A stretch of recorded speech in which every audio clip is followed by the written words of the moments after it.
Ravish Kumar of India will now deliver his response.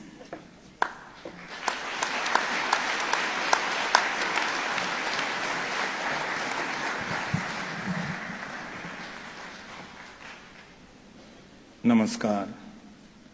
Vice President of the Philippines, Maria Leonor Robredo.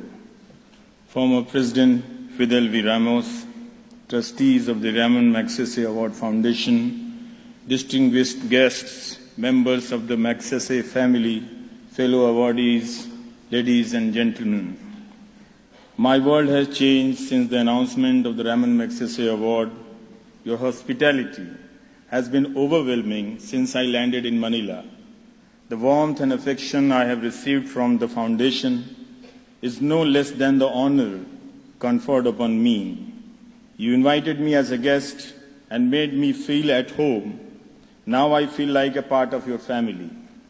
Usually, award ceremonies are brief affairs, but this is different. It has been a humbling experience and makes me feel more responsible than before. Inequality is mostly measured in terms of health and economy, but the time has come for us to take cognizance of knowledge inequality as well. When resources for quality education have confined to a few cities, we cannot even begin to imagine what are the repercussions of this inequality in smaller towns and villages. Clearly, the source of knowledge for a vast multitude is the propaganda machine of WhatsApp University. One cannot entirely blame today's youth, since they have been denied quality education and information. It becomes all the more important to evaluate the crisis of media in this context. If media too begins to function like the WhatsApp University with fake news and fake knowledge, what then would be the consequences for society? It is a good sign that India's citizens have begun to understand this. That is why the congratulatory messages that I am receiving are also replete with worries on how the media has turned rogue in India. Therefore, while I am happy for myself today, I am also filled with sadness looking at the state of the profession I represent.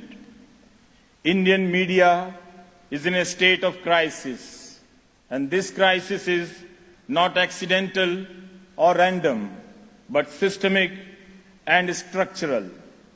Being a journalist has become a solitary endeavor, as uncompromising journalists find themselves being forced out of their jobs by news organizations, and those corporate owners are never questioned. Nevertheless, it is heartening to see that there are still some who continue to put their lives and careers at risk to practice honest and meaningful journalism. Some women journalists are speaking out and managing to survive on freelance earning. With the internet still shut down in Kashmir, most major news channels went along with government's stand. Yet there are some who have dared to report from within that shutdown and face the wrath of the army of trolls. While institutional journalism is facing a crisis, individual journalists are struggling to survive and question authority. Can we restore the sanctity of the news? I do hope audiences will once again realize the value of truthfulness in reporting and the diversity of voices and opinions, because a democracy can thrive only as long as its news is truthful, information is truthful. I accept the Ramon Magsaysay Award. I accept it on behalf of all those readers and viewers who continue to live in areas of knowledge inequality, but have a thirst for good and truthful information and knowledge. Many young journalists realize this challenge. I am confident that in times to come, they will be able to restore the meaning of true journalism. It is possible that they may lose the battle, but sometimes resistance is not a matter of choice. Not all battles are fought for victory. Some are fought for simply to tell the world that someone was there on the battlefield. I accept this award on behalf of all such journalists, and I thank my millions of viewers of NDTV. I thank my wife, life partner Noena, my two lovely daughters, Tanima, Tanisha, and childhood friend Anurag. Once again, I thank the Raman Magsaysay Award Foundation. Jai Hind.